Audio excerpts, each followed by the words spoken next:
Oh, hey everybody, how you doing? Tekking101 here, back again for an early One Piece review. Yeah, like I said last time, I'm just gonna keep doing these until the fight is over. Like, there's no point in me, like, I'm gonna go back to the official, and then next week, I don't know, maybe that's when Luffy finally beats him, or Kaido finally wins. Hey, how about that, huh? Even with Luffy having gear 5th, maybe Kaido just still wins the fight. He's just like, I'm sorry, you're stronger now, but I'm a dragon, and I'm a duck. I'm just stronger. What are you gonna do, right? Well, anyway, yeah, I'm just gonna keep with it until, you know, Oda eventually goes back into sort of like the regular status quo, but then that also creates a problem because we're moving into the final saga of One Piece, so maybe like chapters like this are just gonna be the standard until the end of the story. I don't know. I'm on this crazy ride along with it just like you guys are. Anyway, this will be One Piece chapter 1040.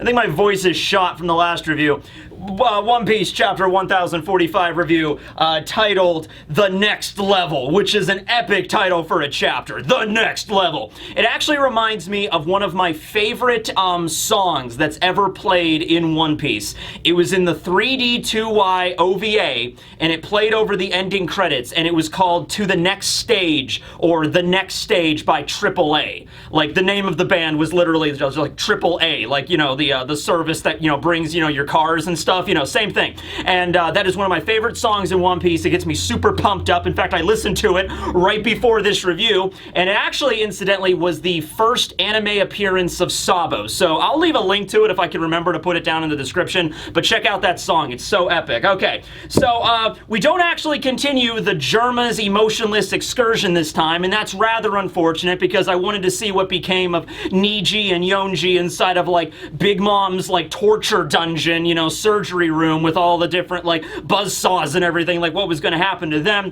But I guess we'll wait until next week to see the conclusion of that. Not the conclusion, it's just getting started, so we'll see where it goes. But we actually have Luffy on the cover of Shonen Jump this week, and it's a really epic image of Luffy with his devil fruit behind him, and it's like, you know, the adventure continues. A super climax versus Kaido in the Wano arc. Alright, now you have to understand something right here, ladies and gentlemen, okay? This is a super climax, which is more super than just a regular old climax. Okay, this is a climax that, like, Frankie could get behind. Okay, now we're going really into the innuendos. Point is, it's really epic, okay? So get excited, all right? Awesome. And then we have just the color spread, which is actually in honor of the 25th anniversary of One Piece. That's right. Oda's been writing this for a quarter of a century, all right? I was thinking the other day, like, is Oda even going to do another story after One Piece is finally concluded? You know, like, would he even attempt to do something else, or would he just, like, put down his pen after One Piece and be like, all right, I've been literally writing this damn story for over 25 years, so I'm good. This is my magnum opus. This is everything. This is what I contributed to the world at large. And it's like, I think everybody will be happy with that. You know what I mean? Like, you could go on a vacation for the rest of your days. Oda, you could get on a spaceship and travel the stars. And it's like, it's fine with me, right? You've contributed enough. But it's actually something cool. It's going to be the One Piece custom-made trucks are in development project. It's like, hold on, caravan truck project. Okay, so what they're going to be doing, and I'm assuming this is only going to be in Japan, but they actually have a really cool, like, you know, a party bus or, like, truck, you know, made after, like, One Piece, right? And so it looks like, you know, Jinbei's driving it, and then Luffy's off to the side and everybody. And I guess they're just going to take these trucks all around Japan, and I don't know what they're going to do. I think it was just announcing it here, not really explaining everything that's going to happen. Maybe they'll go to, like, different cities, and you could go, if you see one of these trucks, maybe you can get some One Piece merchandise or, like, some 25th anniversary, like, commemorative pins or plushies or something. I have no idea what it'll be, but they look pretty epic. In fact, if I ever actually got to see one of these One Piece trucks for the 25th anniversary, that would easily put it in the top 3 crazy vehicles I have seen in my life. Next only to the Oscar Minor Wienermobile that I saw one day. Beautiful. And also that one time that I saw that Judgment Day truck in the parking lot where I used to work.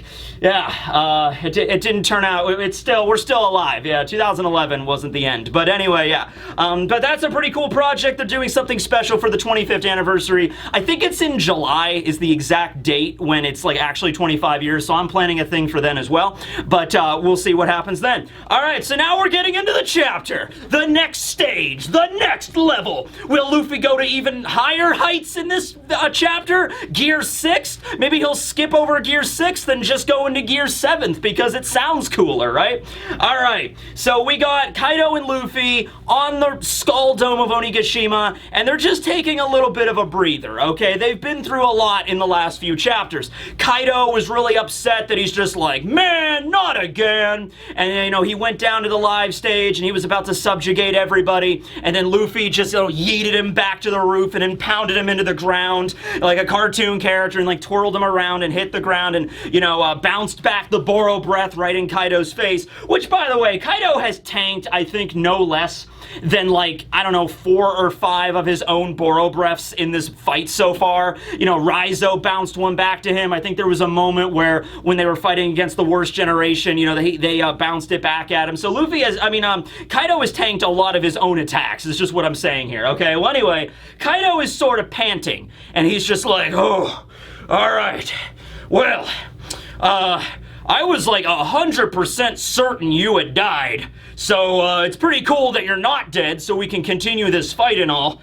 And then Luffy's bouncing up and down because he can make the ground rubbery, so he's just enjoying himself. He's so, like, just lax with it, too. He just has his arms behind his head here, and he just like, boing! Oh, yeah, that's crazy. I thought I died, too. And then my heart just started going ba-bump, ba-bump, ba-bump. It's pretty wacky, you know? And so Kaido is just like, yeah, well, I guess because you turn the ground into rubber, you know, clearly you must have awakened to the power of your paramecia. And so we already kind of knew this. Doflamingo kind of said this, and it was kind of confirmed with Katakuri.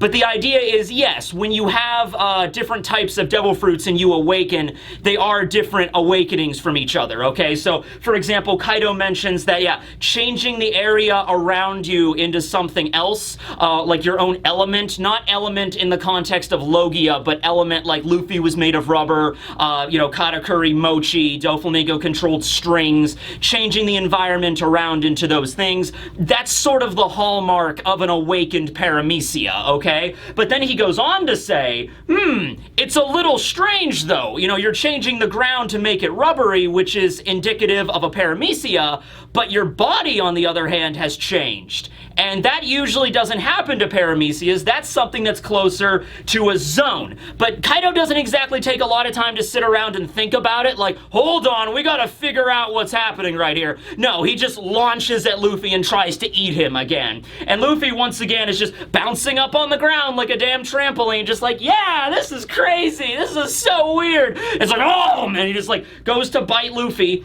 and he does. So he bites Luffy. Luffy kind of expands his muscles a little bit to try to like stop, you know, Kaido from, you know, devouring him again, because this happened before. Kaido ate him, and then he, like, you know, spit him back out and used the Boro breath at like close range. So he's probably trying to do the same thing again. However, this time Luffy actually does get straight up swallowed by Kaido, and he goes through his snake-like dragon body, and like a cartoon character, like every single moment in the, like, Kaido's body, like every joint is just like, oh, ow, what are you doing, ow? And Luffy just punching the crap out of Kaido from inside, and then finally he reaches like the center of Kaido, and then he just uses Gamu Gamu no balloon, and then poop, that's an onomatopoeia, poop, and just pops out. And so now it looks like Kaido, okay, it looks like, you know how snakes, you know, when snakes are going around and they devour something that's a lot bigger than them, like a giant mouse or a rat or something, you know how they like unhinge their jaw and like devour the whole thing whole, yes, and then it goes down and it's like there's a lump in the center of their body. That's basically what Kaido looks like right now. Also, bonus points, when Luffy expands using balloon inside of Kaido, you can actually see Luffy's arms and his legs and his head like poking out of Kaido's like skin, like the shape of it. So Kaido's like, oh, that was pretty good. Oh, what are you doing? Oh. It's just like giant, like lump in the center of Kaido's body. At the same time this happens, Kaido is still floating in the air, by the way, and I think it's actually because Luffy is, like, bouncing. I think Luffy, like, hits the ground and, like, the balloon is, like, bouncing, so Kaido's, like, he has no idea what's going on right now. Yamato and Momonosuke show up at this exact moment. Yamato, I understand. I think Momonosuke might have taken a break from, carrying the island away because this is more of a pressing issue. Like, they need to see what's happening here, okay? So Momonosuke and Yamato show up, and Kaido is, like, in the sky, bouncing up and down with this giant, like, lump in the center of his body, and Yamato's just like, man, my father really let himself go. Which is great. And just like, man, I guess he finally has that beer belly. You know what I mean? Like, man, he needs to work out. You know what? Yamato's like, man, he's been a shitty dad since day one. But, I worry about him. I think we should hit the gym after this or something. So that's pretty funny. And the funniest thing is when they show up, they have no context of what's going on. Because all they know is Luffy's voice disappeared. And they're like, oh no, he's dead. And then it reappeared. And it's like, okay, what's going on here? And then Zunisha's like, Joy Boy has returned. And Momo's like, wait, you mean Luffy? And so they go to check, and Luffy is nowhere to be found because Kaido just ate him whole. And so now Kaido's just in the air, this giant bulbous gut, and Yamato's like, I don't know this form. I know my father has a bunch of different forms. I've never seen this one before. You know what I mean? Because he's got his different dragon forms, but then I bet Yamato is also alluding to the drunk phases. Like I've seen homicidal drunk Kaido, and I've seen sad drunk and angry drunk. I've never seen, like, gluttonous drunk, where he just, like, eats a bunch of food, I guess. I don't know. So Kaido, like, he's just like, oh, what are you doing? My body's not made of rubber. That's your thing, So he's this probably really hurts for him, to be completely honest here. I mean, I guess if he does have the body of a dragon, and if dragons, like the Chinese dragon, he's, like, based off of, I guess they do have similar body structures to snakes. So maybe Kaido's, like, stomach is, well, we've even seen it right here. It can expand a little bit, and he's just like, what are you doing? Get out of me. And so then you have a scene with Luffy inside of Kaido's body, like, looking around like a cartoon character. All right, let me just throw it out there, okay? If you're a cartoon character and you get devoured by something, how are you going to get out? Obviously through the eyeballs, right? Of course. So Luffy's like, looking around inside of Kaido's snake body, and he sees, like, some bright lights, like these two, like, windows, basically, where light is coming through. And he's like, oh, look, an exit. And he just shoots both of his arms through Kaido's eye sockets out of his body, and they grab onto his nose. And then Luffy uses a new technique, actually, Gumu Gumu no Escape Rocket, and this panel is so unclear. Does Luffy fire out of Kaido's eyes or his mouth? I want to say his mouth because Kaido's mouth, like, opens and Luffy seems to, like, shoot out of it. But it's like, okay, his arms go out of Kaido's eyes, grab onto his nose, and then he's, like, inside, and then he rockets out the mouth, and do the arms, like, go back into the eye sockets and then, like, whoosh, out the mouth as well? Like, good lord, that is painful, but also crazy, but also epic. I don't even know which adjectives to describe this anymore, okay? This whole chapter, by the way, is just fight, okay? And it gets crazier and crazier as it goes. This is not even the weirdest thing that happens, okay? But I'm sitting there like, okay, did Luffy just, like, I'm like, what? I'm like, he fired his arms out of Kaido's eyes. So wouldn't that, like, destroy his corneas? Like, wouldn't Kaido not be able to see anymore? I'm like, how does this work? Or unless, like, he's firing them out of his, like, his tear ducts or whatever. I'm so confused by this. Like, okay, all right, everybody out there that has any sort of medical knowledge, you might want to help me on this, okay? So let's assume we go all, the fantastic voyage with it. Like, you shrink yourself down into a tiny little submarine, like that episode of Venture Brothers or whatever, okay? And you're like, you go inside the human body, and you end up where the eyes are. Could you just, like, fire an object out of one end of the eye, outside the eye? Would that, like, harm the eye? Can the eye, like, heal? I don't know, I'm not a doctor! Or a cartoon physicist. I'm neither of those things. I don't know what's going on here. I have a theory, but I'll save that for later. Okay. Point is, Luffy escapes from Kaido's maw, okay? We actually don't know anything about Kaido's maw, or his paw, for that matter, but maybe we might find out a little bit later. It's at this point that I want to bring up, kind of like the same thing with the last chapter. I got a bunch of stuff swirling around right now. You know, the implication seems to be Luffy still thinks he has the Gumu Gumu no Mi. It was a little bit up in the air of whether or not Luffy is going to know that he actually does have a mythical zone. Kaido alluded to it, but it didn't seem like Luffy was really paying attention. Luffy was just kind of like, yeah, whatever, and Kaido's like, you know, maybe you have a zone, and Luffy's not really even listening to him, really didn't respond to that. So all of his techniques are still Gumu Gumu no. And I think in the future, because some people have been thinking about that, like, is Luffy going to change the naming structure of his techniques? And honestly, I don't think he will, just because we have such a large... We've built up the repertoire of Luffy's attacks over the last 25 years. At this point, to just be like, yeah, I'm never gonna use Gumu Gumu no again. It's a completely different moveset. Now, it would be cool maybe later on, maybe as like the final attack against Kaido, or maybe not even in this fight, but maybe later when he fights against Blackbeard or somebody, maybe Luffy's like ultimate Gear 5th technique will be named after, you know, his actual fruit, like the mythical zone, right? Maybe something like that. But Luffy's not going to just like, well, I guess I can't use no Gumu Gumu no pistols anymore. You know, like, it's not gonna be anything like that. Luffy's still gonna do the naming structure, and I don't think he knows. I don't think he knows he's a zone. It's not like some psychic connection that he realizes it. He still thinks he's Paramecia Gumu Gumu no. I think that's just what he thinks, okay? Well, anyway, so he gets knocked out of Kaido, and then he proceeds to exhale all the air that he inhaled with Balloon, and then he rockets himself into the clouds. So Kaido coughs him out of his body, and then he just fires himself up into the stratosphere. And then Yamato and Momonosuke look on in absolute awe and just, I don't know, they're flabbergasted, okay, whatever. They just look up as Luffy emerges from the sky. This is like a finishing move in a video game, all right? This needs to be a finishing move in a video game, right? You know, it's like, I haven't played a lot of anime video games. Really, I haven't. I used to play the Ultimate Ninja Storm games with my friend back in college quite a bit. I think Ultimate Ninja Storm 3 is the one I played the most. But then I think in the next one, Ultimate Ninja Storm 4, the ultimate attacks were just absurd, especially if you're playing as a character like Madara or somebody, right? So this reminds me of that. This reminds me of like Luffy's ultimate, where he's just like, you know, he uses Balloon and then he rockets himself up into the sky, and then out of nowhere the clouds just part, and then Giant Luffy! Boom! And he punches the ground so damn hard, it just creates a freaking like hydrogen bomb blast, like the Tsar Bomba or something. It just boom!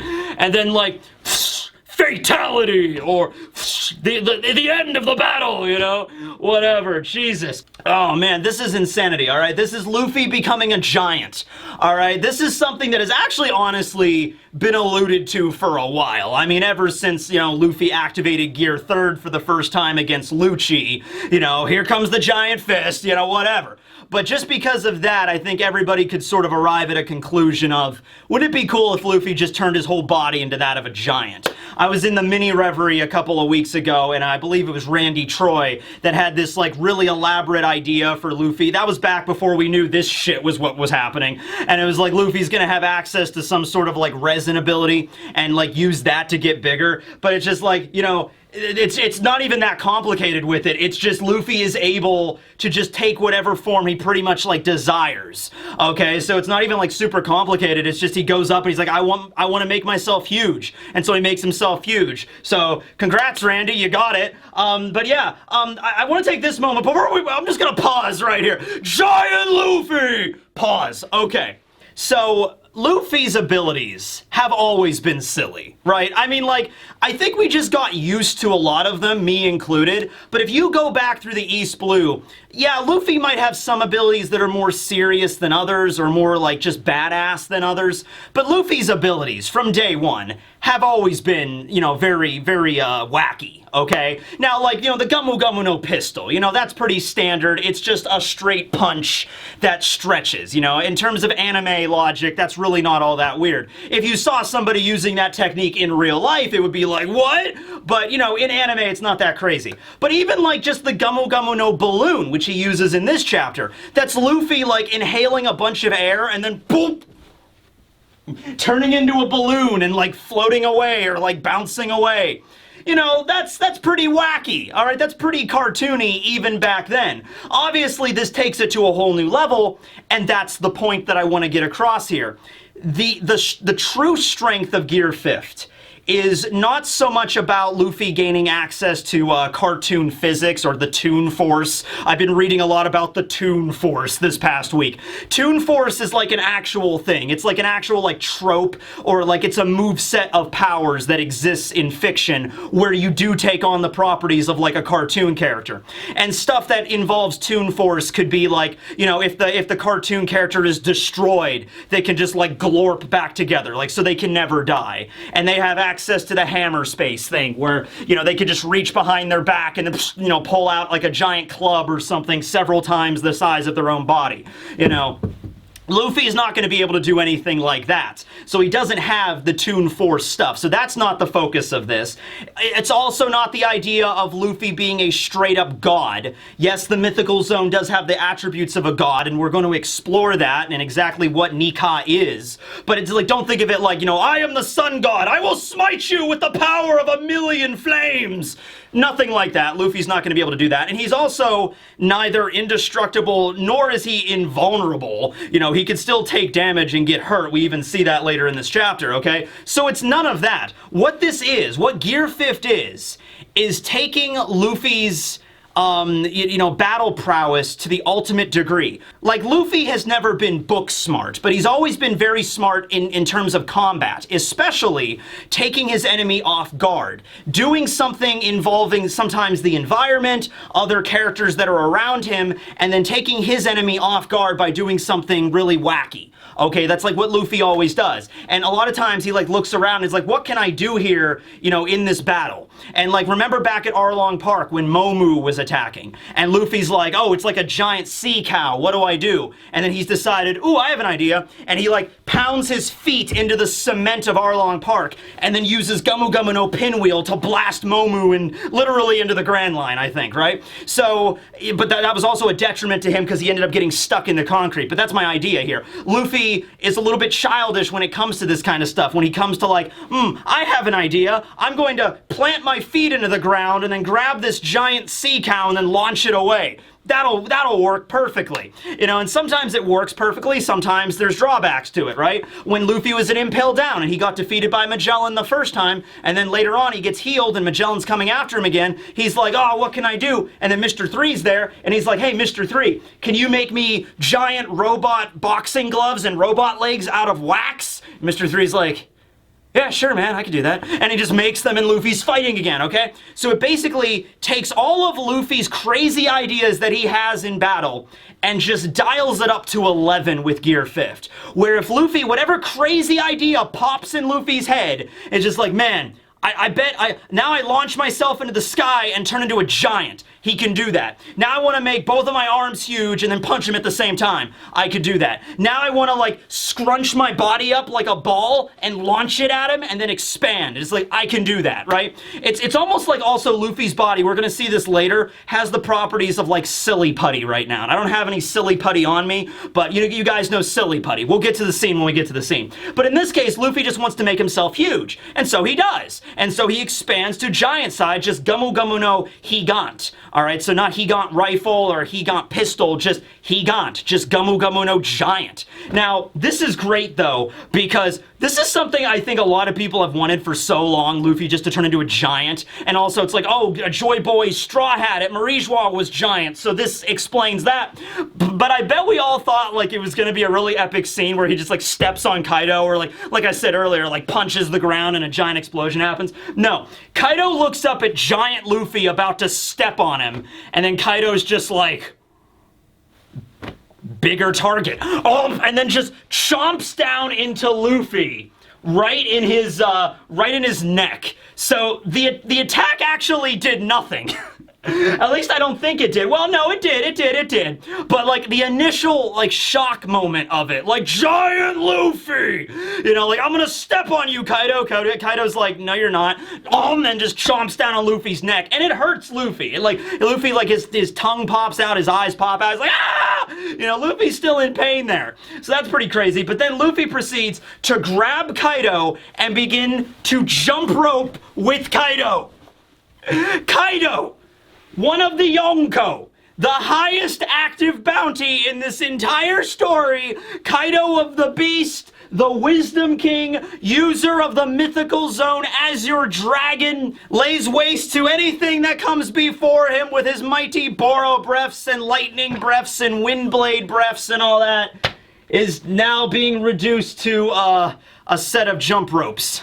And so Luffy's just, you know, he's got to get that cardio in. I don't know if it's cardio. I'm not a gym guy. But he's just like, okay, Kaido, let's go. You know, 100 reps. Let's go, man. And then he just starts using Kaido as jump rope. And they're going up and down as, like, they're falling. And then Kaido just aims the Boro breath right at Luffy's face. And then, boom, hits him dead on.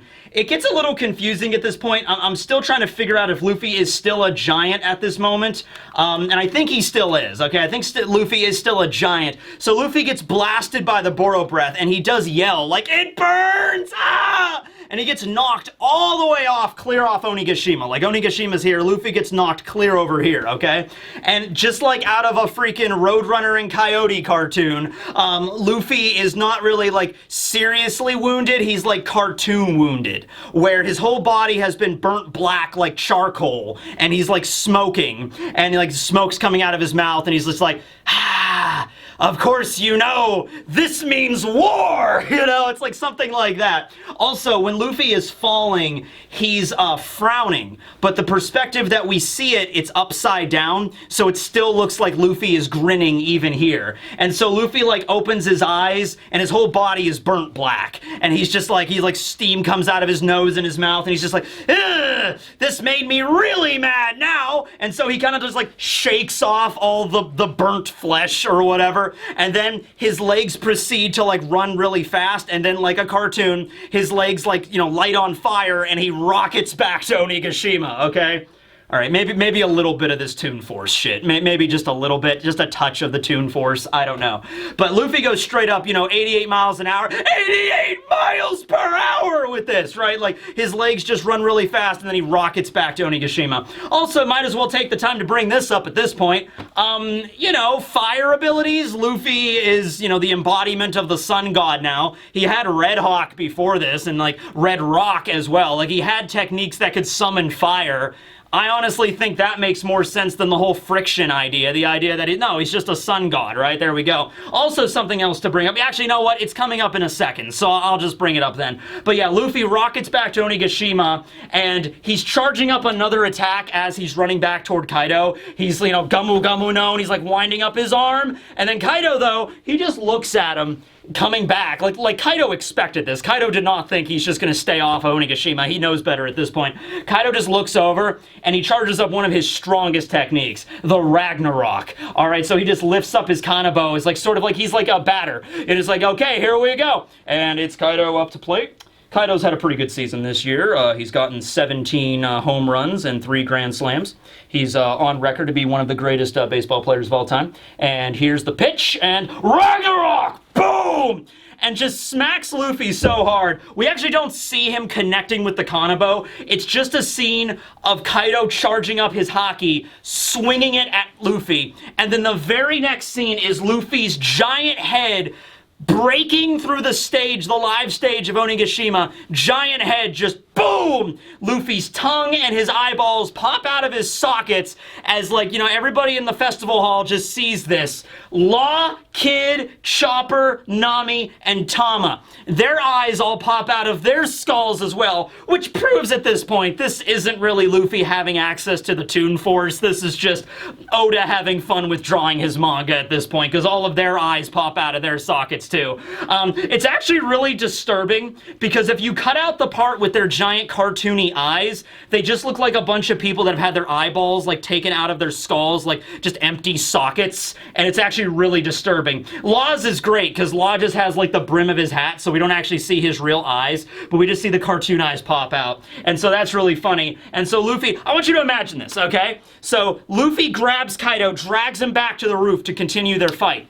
Everybody on the festival stage, I mean, they're beaten right now. I mean, the fire is still spreading, and they're like, what are we gonna do? Is Luffy gonna be able to beat him? Is Luffy still alive? He's still alive, it'll be okay. And so they're all sitting there with like bated breath, like praying, like, Luffy, please, you can do it. Come on, everybody. Let's join hands. And like Nami and like Chopper and Otama, they join hands and come here. Marco joins in, and it's like come on, Law. And Law's like, all right, fine. Come on, Kid. And Eustace is like, no way in hell am I gonna join in prayer with you. All right, fine. And they all join in, and they're like, Luffy, please win. Boom! Giant head! Ah! Ah! Ah! Ah! I think that means he's winning. I think it does. I don't know. Law turns to Nami. I'm like, does that mean he's winning? And is like, I've been his navigator for over 2 years now. I honestly, I couldn't tell you. You know, I couldn't tell you if that's a good sign or a bad one. I really don't know. So yeah, that was great. That was probably the highlight of the chapter. That's awesome. All right. So Luffy rebounds back up to the roof. He's there and he's lying down, and Luffy's just kind of like, man, that really hurt. So once again, Luffy can feel pain while he's in this state. It's just that, like, he's so hopped up on, like, endorphins and, like, adrenaline. Like, he is in a state of euphoria right now, where he feels pain, but he just doesn't care, you know? He's having so much fun, and his heart's pounding so damn fast. He's just like, whatever, that hurt. I'll just shake it off and fight again, whatever. So Luffy lands on the ground now, and he's kind of just like, okay. Wow, I'm actually kind of out of breath here. And Kaido's like, man, this is like something right out of a picture book. Yeah, I don't think Kaido's the kind of cartoon sort of guy. I mean, they don't have typical animation in the One Piece world, so he compares it to like a children's picture book, like a pop-up book, something like that. Which makes me laugh, because now I'm picturing Kaido like on Rox's crew back in the day with like Big Mom reading him a pop-up book or something. So that's kind of funny. But anyway, yeah, Kaido is still standing there, and he's you know, he's gasping for air too. He's like, okay, all right, well look, you've put on quite a show here, and don't worry, I'm gonna tell everybody down below how admirably you fought. Like, this is clearly like one of the hardest fought battles I've ever had in my entire life. Alright, so you're not gonna die in vain, but you are gonna die. You are clearly at the end of your rope here. You can't beat me. I want to pause for a moment before the next part happens, because the next part is something else that's big. I really like the way that Oda did this. You know, you might disagree, but I like that specifically. I like that Kaido was not instantly one-shotted by Gear 5th Luffy. Because that is something I have seen in anime so many times, and it's not even all bad, because I want you to picture the scene. You know, you got the scene with the big bad villain, and he's just way stronger than the main character. Doesn't even have to be a main character, it could be just like one of the good guys, right? And so the villain is just beating down the good guy, and the good guy doesn't have a chance, and so they resort to something like extreme, you know, like Choji did during the Sasuke retrieval mission with the pills, you know, or something like that. Ichigo's Vasto Lorde form, you know, something like that. They give themselves over to something that might actually kill them or seriously injure them, or they give up their sanity, and they go into this new form, and they just, like, the big bad villain is about to finish them off, like, final attack, and then the good guy just, like, blocks the shot, like, don't even bother, because I'm a million times stronger now. Breaks their hand, and then boom! One shot sends them straight across to the next continent, okay? Look, I've read that. I've seen that a lot in anime, read it in manga. It's an awesome scene where like 1 or 2 shots is enough to take down the main enemy. I am glad that Oda did not do it here. I'm glad that Oda did not paint Gear 5th as some sort of powerful form. It is a powerful form, but not so powerful or unstoppable that Luffy can just go into Gear 5th and just one-shot Kaido. End of fight. And even so, Kaido is still very injured. I mean, he had a bunch of other fights leading up to this, so it wouldn't even be like one-shotting him at full power, but I'm just happy Oda didn't do that. It's funny, this chapter is kind of all about showing what Gear 5th can do, and kind of showing that, like, Luffy might not have any limits anymore. But the way I'm interpreting it is, no, Oda is actually showing us, here's what it can do, and here's how strong it is, but it does have limits. One such limit is it's not the end-all be-all to strength. Okay, Luffy's not so powerful in this form that like one punch is enough to take out Kaido, even in his weakened state. And also, well, also keep in mind Luffy's weakened too. I mean, they're both really exhausted. And like if Luffy went into Gear 5th when he was at full power, it would probably have a different effect. And then number 2 is that there are some other limits with his power that we're going to get to right now. So Luffy's on the ground and he's kind of like panting out of steam, and he's just like, oh, you know, you think I'm gonna die, Kaido? Don't be so funny, you know. I still have a lot more left in the tank. And as he's getting up, you know, his hair begins to turn back to its original, you know, black. And then his whole, like, the energy and vitality begins to drain out of his face. I just realized there is a lot, like a lot of sexual innuendos in this review. Like, holy crap. And that whole scene back there, like Kaido like devours Luffy. My God, yeah. Anyway, so Luffy's face goes from like, you know, he's like in his Gear 5th form. He's like, ha ha ha, don't think that I'm... and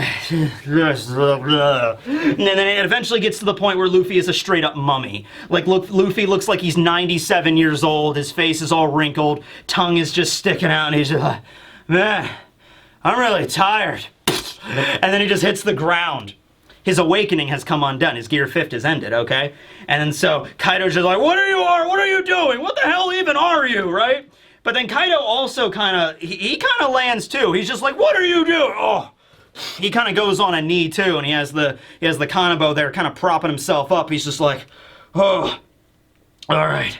He's like, okay, we're both about to croak here. You know, Luffy's talking about it, like, you know, he's like, oh, you're right about to croak too. He's like, shut up, I'm in way better shape than you are. And he, like, Kaido's like, you know, you're gonna die. And Luffy's just like, you know, why do you think that would scare me? Do you think saying that I'm gonna die over and over again is going to scare me? You know, when you're dead, only your bones stick around. And then he laughs, okay? That is actually one of the quotes from Bink Sake. One of the quotes from Bink Sake goes something like, and there's a note at the end of this chapter about it, but there's like, the note is just like, at the end of the day, we'll all wind up as skeletons, you know. Also, I would love Brook to pop in at that moment there. It's like, it doesn't matter when you die, we'll all end up as skeletons eventually. Brook just like, wherever he's at right now. Actually, where is Brook? Shit, Brook is still with Robin, right? I think, yeah. Brook is still with Robin somewhere. Anyway, Brook hops in and he's just like, yo, that's right, Luffy. And then she just stabs Kaido right through the neck. And like Kaido's like, what are you talking about, skeletons? Skeletons don't move around. Yo, oh my God. That's like a scene in Bleach. Like, remember the scene in Bleach with Byakuya and Hollow Ichigo, where, you know, Byakuya is about to go down and Ichigo, they're both really injured. And then the Hollow activates, and then the Hollow just grabs Byakuya's shoulder and it's just like, I want that scene with Brook, where Kaido's like on his knees and he's got the Kanabo and he's like, oh boy, well, you're gonna die anyway. And then Brook just grabs his shoulder like, yo! And then takes out his sword and it just like stabs Kaido, like end of fight right there. I'd be happy with that. I don't give a shit. I don't care. So Luffy's just like, I'm not afraid of death. You know, we're not done yet. Isn't that right? Momo, Otama, Kinemon, Pedro. And so he lifts up his eyes and his face, and his body goes back into the Gear 5th. Momonosuke and Yamato mention that his whole body, when he goes into Gear 5th, is dyed white. All right, so that was something, because with a lot of like fan art around and everything, the general consensus was that Luffy's hair turns into like a fireball, because we saw his hair kind of go all Super Saiyan and everything like that, and it's like flames. So everybody was like drawing Luffy with like yellow hair, you know, like red or yellow or orange, like the colors of the sun, kind of, basically.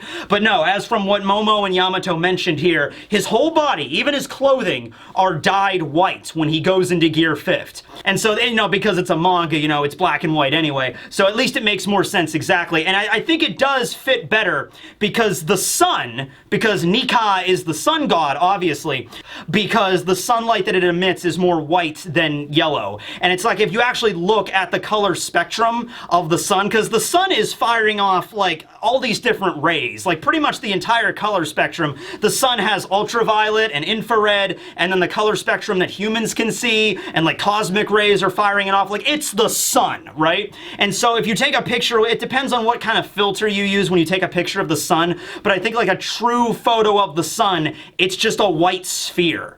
And that's it. And so that makes sense that Luffy's body would be colored just entirely white, you know, and then that's like the idea, okay? So whatever.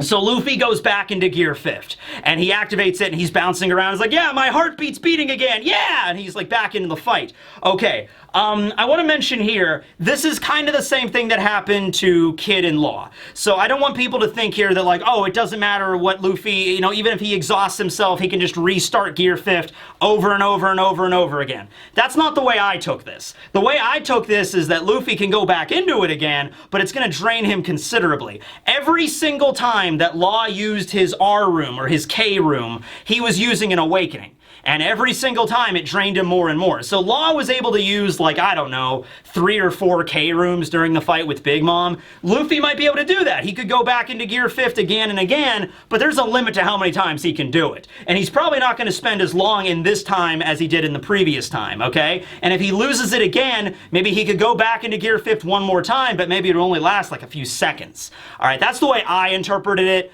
It's not some infinite thing that he could just keep going into it over and over again until the end of time, like he has an infinite wellspring of stamina. I don't think that's what Oda's going for. Maybe it is, but I guess we'll see.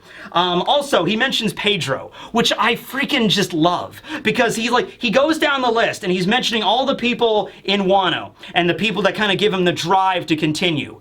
Momonosuke makes sense. Tama makes sense, the first person he met in Wano.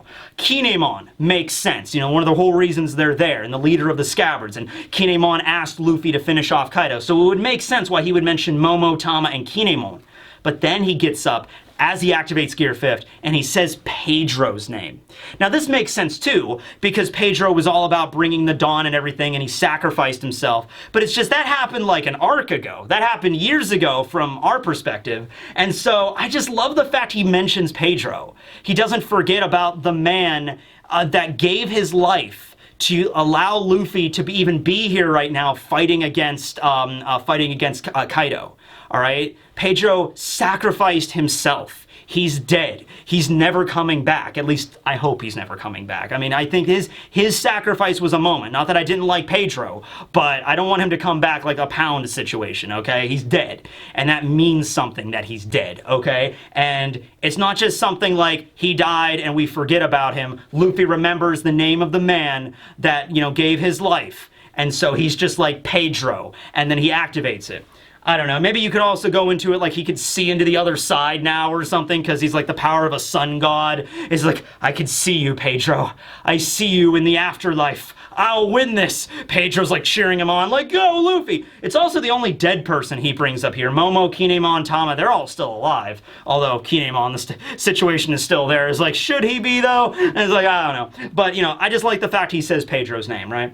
And so Kaido gets, you know, back up too, and he's like, man, kid, you're really gonna kill yourself if you keep activating your awakening like this. And so Luffy charges at him. Kaido takes out his bat and still manages to hit Luffy. It's not like Luffy gets the hit out on Kaido. Kaido still attacks him and hits him, and the Kanabo hits the back of Luffy's face so hard, it actually leaves an imprint. So this is where I get the silly putty thing from. If you've ever played with silly putty, it's rubbery, but it's also like more more like a semi-solid, like a gelatin kind of consistency, where, you know, you could stretch it over things and like make like molds and stuff. And so that's what's happening here. So Kaido's Kanabo hits Luffy in the back of the head, and so Luffy has like a giant spike, like a unicorn horn coming out of his head and his tongue and everything like that. It's like spikes coming out of his mouth. And then even after Kaido rears back and he doesn't even have the Kanabo anymore, Luffy retains that shape. So think of all the really cool things he could do with that just in the future. Like he can mold himself over something and then retain that shape and then maybe use that in battle in some way. You know, there's a lot of stuff you can do with that. Luffy's running around the battlefield with spikes coming out of his body like, it hurts! It hurts so bad! Because Kaido is still using Conqueror's Haki and armament with these techniques. Luffy is still taking damage, it's just his body responds in a really silly way, I guess. Anyway, so now Kaido proceeds to bring down the Kanabo, boom! Smashing Luffy into the ground flat like a pancake. I mentioned this. I wanted a scene like this to happen, okay? So at the same time Kaido does that, Luffy turns the ground into rubber. So Kaido, you know, pounds, you know, the Kanabo down, and then it's just like, you know, the elasticity of the ground is just like, and boom! It just fires Luffy back up into the air like a trampoline. Luffy's body is squished down like this, and he's like, ah! It hurts! Right? He lands, and he counts down from 3 like a freaking rocket launching off. Like 3, 2, 1, 0! Pops back to normal and launches himself right at Kaido. I wanted him to pop out like an accordion, like a cartoon character, like get pounded into the ground, and Daffy Duck is just like, warm, like turns into an accordion and then goes back to his regular body. I wanted something like that, but hey, it's close enough. I can't complain. All right, so Luffy rockets at Kaido, and he begins to twist all of his arms around, all of his arms. He only has 2. Although, if Luffy wanted to grow an extra set of arms, he might be capable of doing it. Like, hey, wait a second, I have an idea. I could turn into a giant. What if I can make myself an octopus? He might be able to just to generate, if he has the consistency of like that silly putty shit, he might be able just to move and rearrange his body and make like, you know, a bunch of arms if he wants to. I don't know.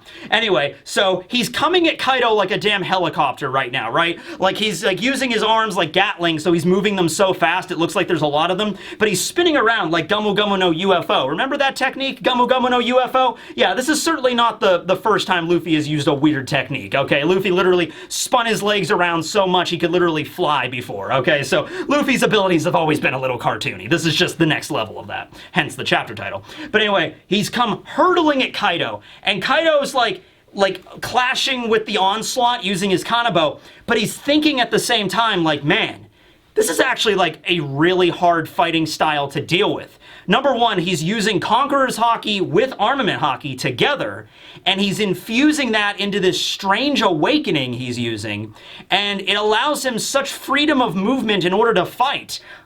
This is actually the most versatile fighting style I have ever seen, and it's actually really tough to deal with. And Kaido's admitting this to himself, right? But even so, he's like, well, even so, no one can defeat me! I am Kaido! And then the last scene of the chapter, one of Luffy's arms manages to get past Kaido's defense and punches him straight in the face so hard it looks like his fist literally goes into Kaido's face, and then out the back of his head where we see the other fist. The fist emerged from literally like Luffy just punched a hole straight through a piece of paper. And Kaido's face is the paper. Just boom! Last scene of the chapter though, Kaido hits the ground and his face looks fine. He doesn't have a giant hole in his face. You know, he just hits the ground like, oh! And then Luffy retracts his arm and he's just like, I'm having the time of my life. Kaido! End of chapter. Okay, can Luffy turn other living things into rubber? That seems to be the implication I'm getting here. Not something that was really ever stated that you could do, but then again, it was never stated as something you couldn't do. When Doflamingo used his ability, he was just explaining it as like, when you awaken, you can turn things around you into your substance. So he turned the buildings and the streets into string. Katakuri did the same thing with Mochi. It was never stated as a rule, like you cannot affect living things. And then again, Luffy is a mythical zone, so even if that is a rule for Paramecia, Luffy might be the exception to that rule, because it happened twice in this chapter. The first time, when Luffy strikes Kaido's eyes to get out of him, and then he pops out, and Kaido's eyes are fine in the next chapter. Like, he can see perfectly fine. Like Kaido did not get his eyes, like, destroyed or whatever. And then here, where Luffy punches him so hard, it looks like the fist is just going straight through Kaido's body, like he's freaking Perona with the ghost powers. Like, that's what it looks like. Just boom, right through you. And so then he retracts his fist, whatever, and then like Kaido's face is just perfectly fine, and it still hurt him, but then he hits the ground. So is Luffy turning Kaido's body into rubber? So like Kaido's like face is getting punched, and it stretches, and then goes back to his original form, and then he hits the ground, and like, oh, you know, it's like he's feeling the backlash of all that damage, like, you know, rebounding like inside of him. I don't know how this works, but it definitely seems like this. That seems to be the way it's going. So yeah, that was the chapter. Just a straight up fight. Next chapter, no break, but after this next chapter, we are going to get a break. So I am thinking the next chapter is going to be the finale. I think the next chapter is going to be the finale of the fight with Kaido, and what a fight it has been, ladies and gentlemen. You know, this fight with Kaido started with the scabbards, I think back in like chapter 990 or somewhere around there, and then now here we are at chapter, well, 1045, so it might have been very well over 50 chapters of people fighting Kaido for Kaido to finally go down. And once again, in this chapter, Kaido does not look like it's a one-sided brawl where, like, there's just nothing Kaido can do. He's getting hit by Gear 5. He can't block it. He can't injure Luffy. No, he's done a lot of them. In fact, he even got Luffy out of Gear 5 at one point. He just went back into it, but he won't be able to keep doing that forever. So I like the way Oda is depicting this. It's not like one-sided brawl where there's nothing Kaido can do to injure Luffy. No, he hurt him quite a bit, and he got a lot of hits out on him. Let me throw this out there. Even if Kaido never actually was able to bring Luffy down, but if Kaido, like, let's just say, because a lot of these techniques involve, like, Kaido knocking Luffy away. Knocking him off Onigashima, knocking him through the wall, just, like, getting him away from him. If Kaido just keeps that up, if he just keeps, like, you know, home running Luffy to the next side of, you know, the Onigashima, or keeps knocking him away from him, like, every time Luffy comes back to fight him, Kaido just hits him and knocks him away, eventually Luffy's just gonna run out of gas. But anyway, that's the chapter. A lot of things to discuss again, so just hold off on that for this week. Thanks for watching, everybody. This will be Tekking101 signing out. Da da da da da da da da da da da da da da da da. Landed on my foot. Ow.